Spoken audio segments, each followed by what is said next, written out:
Hey guys, I'm Brianna and welcome to my Geekdom. I take a little bit of time out of the day to talk about a few of the things that I love. Hopefully I find a people that love them just as much as I do. Now, not a lot is going on in the Geekdom thanks to the holiday season and my constant binge of the Canadian Bake Off, but we're going to take a quick look at the television subdivision, Tabletop Hilltop, Book Nook, and mainly spend some more time over in Preview Park because it looks like the December months and then early January are going to be bringing some really cool things that I, for one, am looking really forward to. Now, over at the television subdivision, like I said, tons of Canadian Bake Off playing, just helping me. Like British Bake Off, I know for a lot of us that watch it, it's kind of a comfort place. And American Bake Off doesn't quite hit the same tone, but the Canadian one is definitely helping with my current anxiety and stress. So, yes, if British Bake Off is something that helps you, definitely check out Canadian Bake Off. Now, I'm not really going to be doing, I think, the 911 recaps. They were really just for me to really explore the opening season arc, but we have a couple of shout outs to why did you kill Abuela? I don't understand. And I don't understand more. Like, it was a beautiful episode. Absolutely gorgeous. It's helping with Eddie's growth, Eddie's reluctance to share any of his personal history with Chris, which has always been kind of a weird thing for a man who loves his child that much. And it might hark back to his reluctance and fear of becoming a father. But he's kept Chris out of a lot of things. And the loss of Abuela as Eddie is re-examining his religion is very interesting, and how those two play in together. I wish it had been done with the space arc before, because I feel like it might have added to the reasoning for Eddie's attitude throughout that whole arc. It sucks. I hate it. I love Abuela so much, but if it doesn't change how Eddie's been acting, then I'm going to be, like, real angry. That's going to be annoying. If it's not helping with his character growth in a legitimate way and just another way to hurt him, then that's upsetting. So that one is a question mark. Beautifully done. Really gorgeous episode exploring religion and Eddie's relationship to it, and Chris's relationship to his father because of it. Okay, I was hoping that the construction had ended for the day, but it looks like it didn't, so I switched over to the headphones to hopefully block a little bit more of that out. Then we have the Harry-Buck relationship. Buck really, once again, is embracing this big brother role, and that whole scene where Harry shows up with the letter and Buck's immediate reaction is, oh my god, is mom mad at me? Like, such, I didn't do it, it's not my fault. Except for it is a little bit his fault. Yeah, that whole thing was beautiful and great. And yeah, just, again, I think they're doing really well with what's going on with Buck and exploring Harry. Harry's going to add more complexities and more depth. I've mentioned this before, he goes through a lot of anger. He's had a lot of anger that they've explored in the past. So the fact that they brought up when he punched that guy and got arrested again, that was really interesting, and it will be interesting to see, like, are they going to follow Harry into training? What's that going to look like? Are there going to be other trainees that he needs to learn how to get along with? And is there going to be somebody there that's testing him? And finally, the last bit of 911 with Chimney officially accepting the role as the captain of the 118, which we were all just waiting for, because what is the point of no Bobby if one of the family isn't in charge. Again, there's just not that much going on. We have the new Dakota Fanning show, All Her Fault, which is on my to-watch list, especially since one of my friends at work is hardcore, like, she watched it all in one go, so that's going to be the next mystery show that I have coming up, probably in a few minutes, honestly. Probably when I'm done here, I'll go watch that for a while and see what's happening. And finally, Critical Role did surprise drop is going to be the best word. Surprise drop of the pilot episode for The Mighty Nine. It was incredibly good. It's been removed now, but we are going to have the official season drop tomorrow. It is 3 episodes on Amazon Prime. And it does make, as they've said, a lot more sense to have The Mighty Nine be 45 minute long episodes versus Vox Machina at only 30. So yes, super excited for that. All I am saying there, just in case nobody got to see that pilot episode, is I am, as always with Beauregard, and sleeves are indeed bullshit. Now, Tabletop Hilltop. I was working on some things, working on some shorts and different info for the channel here, and doing just working all throughout Critical Role, so I didn't really pay attention to it. I'm gonna have to really listen and catch up before Thursday night. I got a few things. I know why they are at the tree, the Eldritch fight, until until YouTube kicked me out, and I don't know why, so I just went to bed that night because YouTube was tired of me watching Critical Role, I guess. So, or maybe it was mad because I wasn't watching it and I just had it on in the background. So yeah, I gotta catch up there. Then let's see, we had Pushing the Roll with Ross Bryant. We have a new story starting. Last week was episode 1 of 3 of The Right Stuff, and this new story is following an early 90s boy band who's on the up, like they're up and coming. We have Nate, Bobby, BB, and Chris, the members of The Other Side. So they were chased out of a mall signing because they're so popular, and they stopped for the night, parked on the side of the road to sleep in their bus, and now they are facing horrors in the woods. So yes, that one is super cool. I was getting the Gravity Falls band, the Clones, several times. There we go. Yeah, the band name several times. So yes, just if you were of the era like I was, New Kids on the Block, Backstreet Boys, Youngstown, all of those guys, it's gonna be exciting to see like what their fears are and how that one is moving forward. The new episode, I believe, just dropped today on, this is Tuesday? Yeah, that's why I'm here and not at work. It's Tuesday. Episode 3 of Tales from Wood Creek also dropped.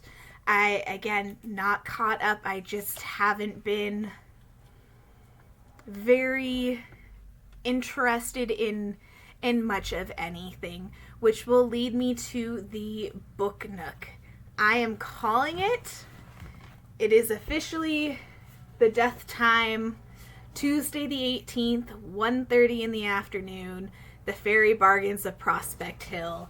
I am removing my bookmark.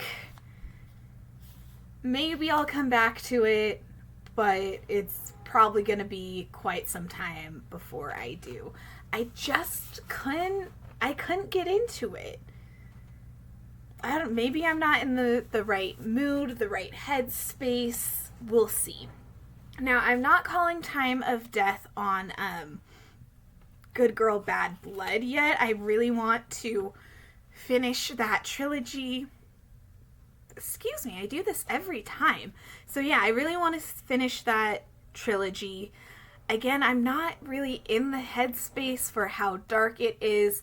But I read a little bit more, and she's starting to come around, and we're going to see some... Okay. Hopefully see her get out of...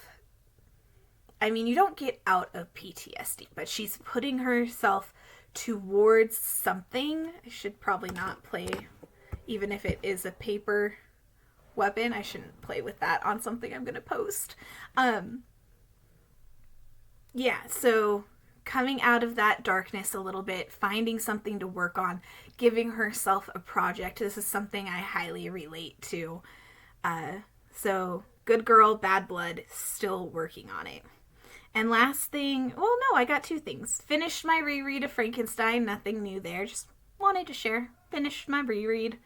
And I am almost done with my book club book, my friend's birthday month pick, The Raven Scholar by Antonia Hodgson.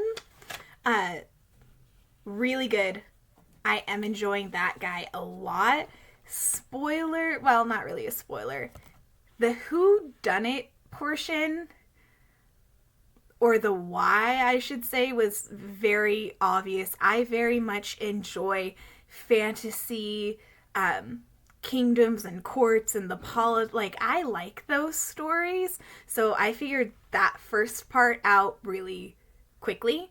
It's the rest of the story that is good and engaging. And is it a little too frightening if you are like me and you live in the US and things that you've spent a lifetime reading about in books are happening in real time? Yep. But it's really good. I'm probably going to score it a 4. It would most likely be rated higher if the world wasn't on fire. But that's a whole different story. Okay, so I'm pulling out the actual notebook for this one. Preview Park is just overflowing with things that have me incredibly excited for December and the new year. So first at the top, we got the teaser trailer for the live action Moana. I completely forgot that they were doing a live action Moana. When they started doing the live action remakes, Disney made the statement that a film will need to be at least 10 years old for them to do a live action version. They are pushing that to the limit with Moana, and you know it's purely about the money. Like 100% they just wanted the money from Moana, because this was my niece's favorite film as a toddler.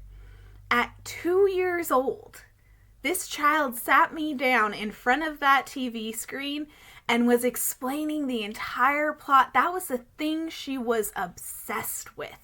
And she just turned 10. Like, this movie is...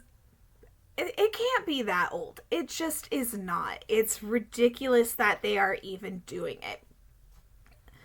But yeah, they are. So I still have not watched Lilo and Stitch, or the other one, Snow White. The live actions, I'm not against them, but I'm not rushing out to see them either. The only one I really rushed to was Cinderella, and that was because it was being directed by Kenneth Branagh, and you can see his fingerprints all over that film. It is so beautiful. They could have waited longer for Moana. That's all I'm saying. I am, again, not against it. It's just they said 10 years. It hasn't been 10 years. Now, the next thing that Disney has done is they released their teaser for Toy Story 5. Millennial, again, I say it over and over. Toy Story is a part of my childhood.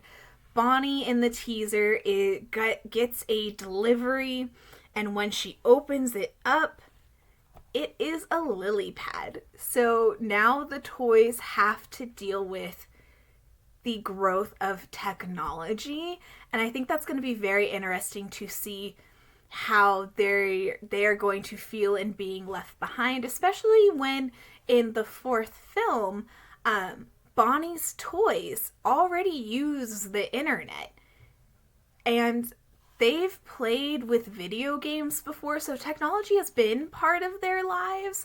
But I think the way that these guys, this little thing here, has taken over, and how much of, this, I'm going to feel so old when I say this.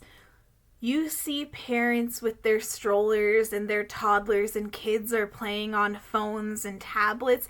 We didn't have that in my day. In my day, you had to entertain yourself. You held your hand out the window and went, woo, with the wind, because it was fun. You counted how many white cars were out there. You played punch buggy and got home covered in bruises after spending the day with 10 cousins. Yeah, so that's my rant on age. It is going to be very interesting to see how the toys deal with Toy Story 5. And I wonder, if Buzz is going to be more affected than Woody, because Woody sort of already went through this with the upgrades as a toy that Buzz has versus him. Now, we did get the trailer for the Super Mario Galaxy movie. I loved the first movie. I am a Mario fan. I wonder if my impression, I think my impression's good, but I also think I sound totally different than when I hear myself recorded. So let's see if I can get my Mario. It's a me, Mario. No, I can't with the headphones. It's bad. Okay. But just those highlights from the trailer. I love Bowser being friends with Luigi. That was adorable. We're gonna see Bowser Jr. and Princess Rosalina. So those are just some quick highlights. I am very excited for that, purely as a Mario fan. Okay, the rom-coms are making their comeback, and they're making it strong. The Devil Wears Prada 2, not a rom-com. I wasn't crazy about The Devil Wears Prada, even though it's full of a cast of people that I love. At the same time, it has been years upon years since I watched it, so I wonder if I'd have a different reaction now. But that teaser trailer did drop, and I want Anne Hathaway's shoes. I just thought I would put that out there. But the one I am very, very excited for, the legitimate rom-com that we are getting, You and Me and Tuscany. This looks great. So Halle Bailey is playing a chef who meets an Italian guy in a bar, learns from him that he's going to be out of town, and there's this empty Italian villa that she goes to just give herself a spontaneous vacation. And while there, his family shows up, and oh my god, the Sandra Bullock one! While you were sleeping style, she goes, yeah, I'm engaged to him. I have every right to be here. Don't call the police. And she's going to meet his cousin, being played by Regé-Jean Page. So, this one looks really cute. It feels so classic 90s rom-com, early 2000s rom-com. I cannot wait for this guy. So, yes, very, very excited there. Page 2, because I write big, guys. I think I've shown you before, but I have big writing. Alright, Fallout Season 2 trailer. I never played the game. My brother played the game. Not all of my video game knowledge, but a lot of it came by watching him play and being there, solving the puzzles with him. If you're a younger sibling, you know your older sibling is the one who has the controller in their hands and you're just there for the ride. So yeah, Fallout was the game that he played. It's going to be December 17th. We've got Walton Goggins and Ella Purnell. I love these two. They are so talented. So they are heading to Vegas to find her dad, and as she says, bring him to justice. We get a look at different monsters, different factions, some zombie Elvis impersonators. Like, the ghoul is still looking for his family, and we also get a look at Kamal Nanjiani. And I don't know what his role. I'm sure that there are huge fans out there who have figured out who he's playing. I don't know enough to know. I'm just excited because I very much enjoyed the show, and I am excited for season 2.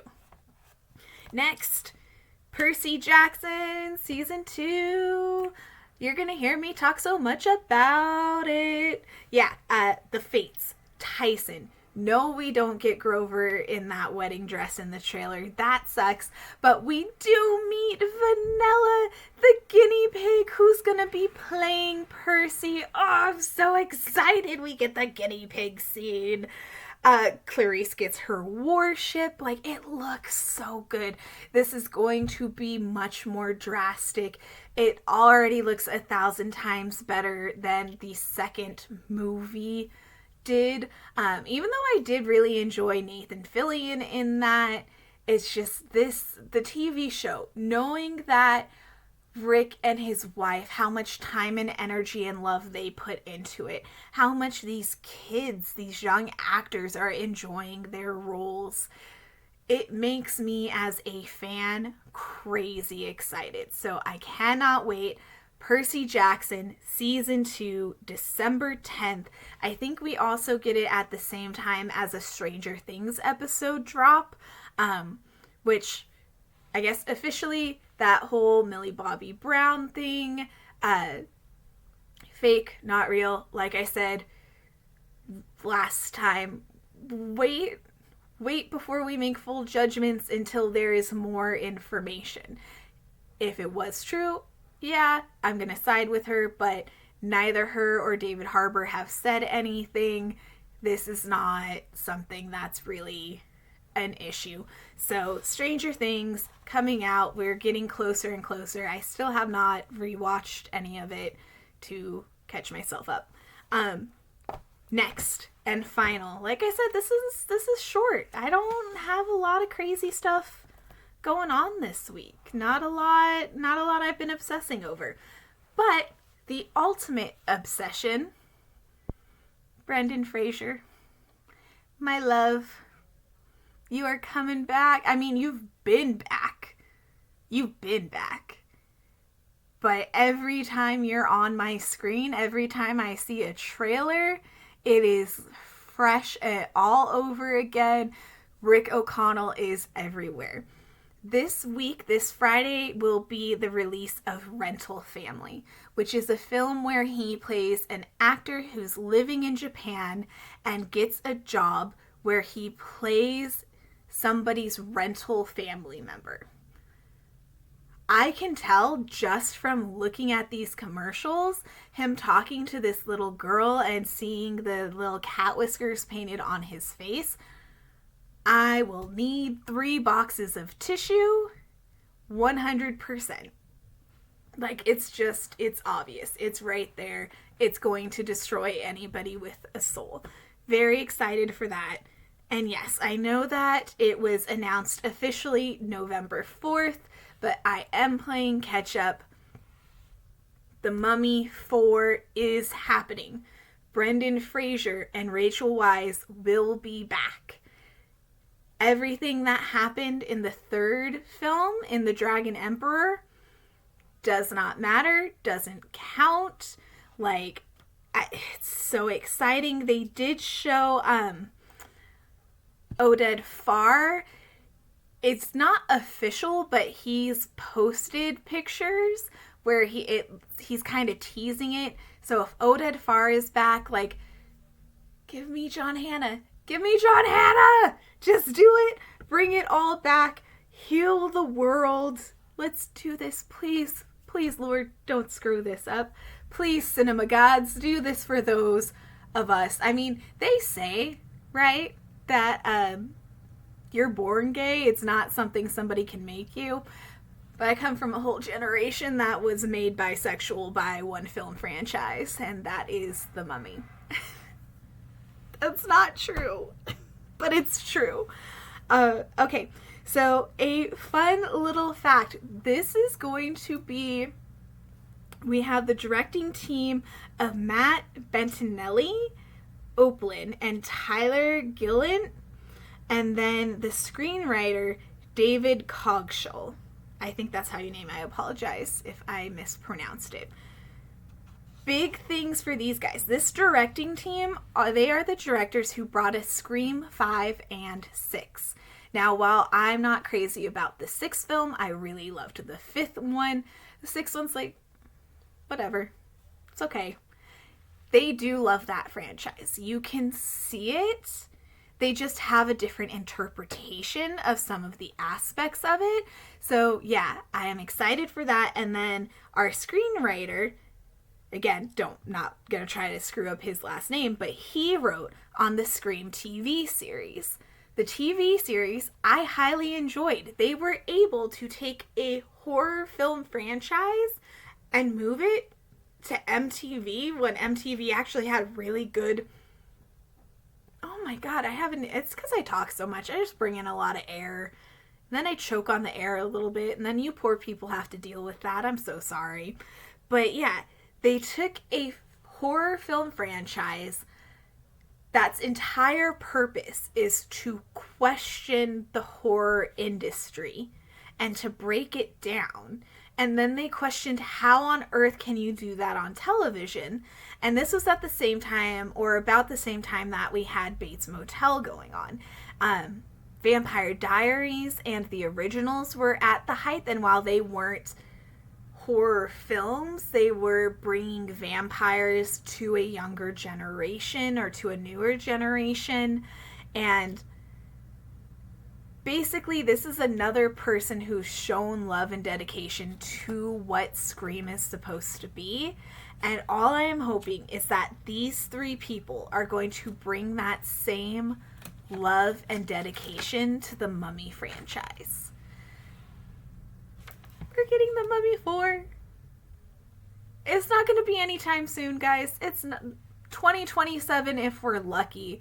It's going to be a hot minute. But yeah, it's on its way. Rachel Weisz, Brendan Fraser, Tears of Joy, the O'Connells are coming home. Alright, so like I said, not a lot happening in my geekdom right now. That's it, just a short one for you today, but thank you so much for visiting, and I'll see you next time.